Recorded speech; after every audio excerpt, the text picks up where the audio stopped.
Hi, good evening. I am Miss Yasmin. I am a fourth grade teacher at Western Valley Elementary, and today I wanted to show you how to help an independent reader, a child who is already able to read by themselves and don't really require a lot of assistance with reading itself, um, practice reading comprehension skills at home and how you as a parent can help facilitate conversations to help them achieve the goal of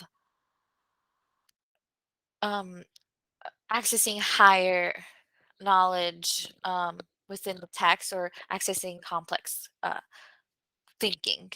Uh, so I wanted to show you briefly what an example of a fourth grade level reading textbook reading short story is like. Give me 1 minute. So this is an example of a story within our reading textbook for fourth grade. And I'm not going to take the time to read to you. I'll probably read a paragraph or two just so I can model what it would look like for a child to have been reading it to you, and then so that I can help facilitate what sort of questions you may want to ask. So the text is a surprise reunion, and the gist of it is basically a chief, and I'm sorry, I apologize if I mispronounced the name. Chief Kamawait had lost his sister long when they were children, long ago. And now he's a grown man. He's a chief, and these settlers, General Lewis and Clark, were asking for their help to use their canoes to help bring supplies on their trek across westward across the United States. And in this story, um, this long lost sister happens to be Sacagawea. Sacagawea, the famous Native American woman who helped Lewis and Clark on their journey and navigate those obstacles to explore the lands westward. So it's a fictional story, but it's based historical in a historical context that was true, and that is something you can help you can talk about with your child by saying, is this a fiction or nonfiction story? Um, are there elements in there that are realistic, or are there some that are might not be true? And we can talk about that.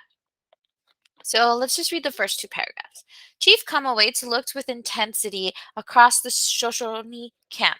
The tribe prepared for the rabbit dance as warriors oiled their leather costumes. The dance was done to honor the rabbit as an important food source. The Shoshone had used traditions such as this dance since the beginning of time to mark special occasions and remember their ancestors. In the distance, laughing children were playing with a ball made from rawhide. They rolled the ball into a circle drawn in the dust. If the ball rolled outside the circle, the chief must forfeit. That's not the chief. The child must forfeit his or her turn. Kamawait smiled as he remembered the games he had played as a child. But Kamawait grimaced beneath his smile. He felt a dull pain in his stomach for his little sister. She had been snatched from the camp during a raid long ago. He despised those who had taken her. He closed his eyes and pictured the games they had played together. She had been scrawny and demanding and had an irritating habit of following him everywhere. He remembered. He missed her assertive manner and her constant questions. What had become of her? Um, and this is a very short story. It's only uh 3 pages. So as the story goes on, we get to learn about how General Captain Lewis and General Clark were asking for help, and then on the last page, he realized that was his sister. Sacagawea quickly ran to him. Tears filled her dark eyes. The pain and sadness that Camowate had carried over the years retreated to a forgotten place. So, with a story like this that's super, super short, there's not a lot of reading comprehension skills we can focus on. I mean, if you see our textbook has, you can either focus on vocabulary, that's something you can do at home, practice looking up words in the dictionary and creating our meanings from the definitions that we read. Sometimes words have multiple meanings and it depends on how they're being used, and that's when children learn to use context clues. But today, specifically, I want to show you how you can help your child access theme. Now, theme is a very complex reading comprehension skills that our students are struggle with. And that's because theme is not explicitly stated within the text. Explicitly stated means it's not going to be in a sentence right in front of us that says the theme of the story is. Um, to find theme, the children have to draw from what they read, draw the evidence, what feelings were happening, what characters were really involved, who was doing the thinking, who was doing the feeling, how did the story develop, what was the problem, and through that, that's how children need to think and come up with, well, the theme, the message of the story. Theme is the central message. That's a very important thing to remember. Theme is the central message. So attached will be um, these quick little index cards you can cut out for theme. So the definition for theme is a message or central idea found in a story that an author is trying to convey. Another word for convey is describe to the reader, which will be inferred. And by inferred, it means it's not going to be right there. You kind of have to read between the lines to make the theme come out to you. And then with these cards are a bunch of commonly occurring themes we see in these fictional texts. We have friendship, and it gives a quick description. Characters show loyalty and trust towards each other. Responsibility, the character follows through what the things he or she is supposed to do, even when it's not convenient or fun. Survival, courage. Now, specifically for this story, now I know I didn't read it all, but with the gist, the theme is going to be family. The characters are dealing with family problems or are brought together by family. But we're not going to say that. That we're not going to say the theme of the story is family because the character was dealing with family problems. You want to help foster a conversation. Um, the first questions to ask would be, well, what do you think the author wrote this message for? Like, why do you think the author wrote this story? Was it to tell you about a chief and him being mad about his sister? And they would be like, oh, yes or no. I don't know. And then you can go back into the text and reread some important details. Um, I think some important details to help us draw out theme or wisdom. It said, but comma waits grimace beneath his smile. And that's a good opportunity to talk about what grimace means. Well, that means he was like, oh, he was angry beneath his smile. So he might have had a smile because the kids were having fun. But what he really felt was a pain in his stomach for his little sister. She had been snatched. She hadn't run away. She didn't go move. She had been snatched. I mean, she was taken. That's a big deal. And that conversation that you have with your child will start to get them thinking, oh, like, oh, he's feeling upset. He's feeling angry. His sister. So that means family. So it has to do with family. But is the theme be angry when your family gets taken away? Because you know a child will naturally start giving you guesses, and you're going to be like, well, let's keep looking at the details. Was the whole story about the child being taken away and him being angry? And your evidence to that would be no, because you would go to the end. And it says, he could not believe his eyes. He examined the features of her face. He watched her expression slowly change, and he immediately knew that this was the same sweet face of his lost sister. So she was not, she was lost, but then she was found. Now they're going to start guessing again. Oh, so the theme is family can be lost but be found again, which is a valid theme. It is. But is it the best fitting theme for the whole story? The story as a whole. and you would, discuss like, I think there are more details that can help us point out to what really the author was trying to tell you. Was the author trying to tell you that you can lose your family and then you'll be able to find them again? And then with my fourth graders, they usually laugh at me when I say it like that, but it's how they think, and sometimes they just need to hear back their thoughts to them, and you can help foster that by kind of phrasing stuff in their own like kid language. And they'll be like, "No, no, no. This the author wouldn't tell me a story about losing your family." And then we can read further into the ending where it says, "Tears filled her eyes. The pain and sadness that the chief Camawait had carried over the years retreated to a forgotten place. Retreated, that means it went away to a forgotten place. Does that mean he forgot it? Right, he forgot it. That means he didn't feel the sadness anymore. Why? Because he found his sister.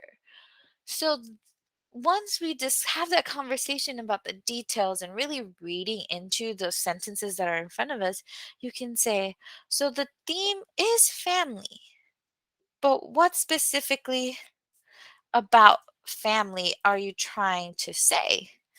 And there, the some kids will be able to make complex themes like the love we have for our family, it is so strong that even time can't break it. And that's a pretty complex theme for any third through eighth grade student.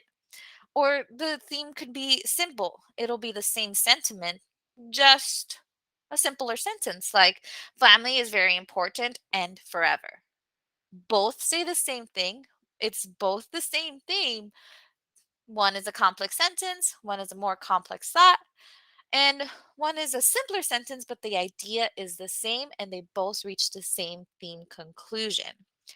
Now, there are numerous ways you can practice this. You can do it verbally, like we just did now, just talking through dialogue and conversation, or you can use a graphic organizer. I like to use in my classroom both dialogue first and then supplement with a graphic organizer so they can have the example. So in the text portion, we would call this the title, and that was a surprise reunion.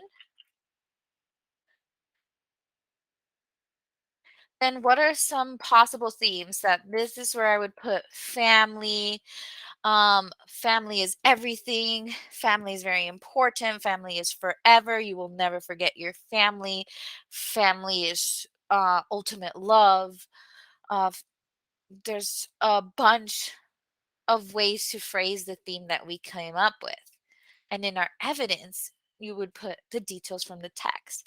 Now, I understand for some students, writing and reading are not their more preferred subjects. So when you print this out or even here online with the right software, you don't have to always write sentences. It is perfectly fine to draw a picture. You can totally draw a picture when we said that the chief was reminded of his sister when seeing the children. We can draw a picture of children playing and a sad faced chief. And that would give the same sentiment.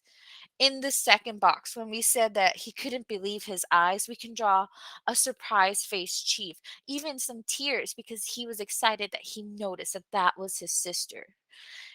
Where it says the pain and sadness retreated into a forgotten place, you can draw even an abstract picture of a heart that's stitched together because his heart became whole again since he knew his sister was alive and okay.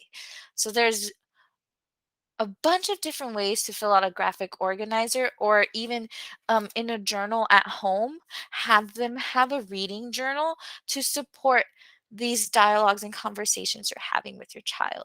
So while theme is a complex skill, it doesn't have to be um, always pencil, paper writing every time, reading, having, really strict questions. It can all happen through a conversation with you as the parent or an older sibling.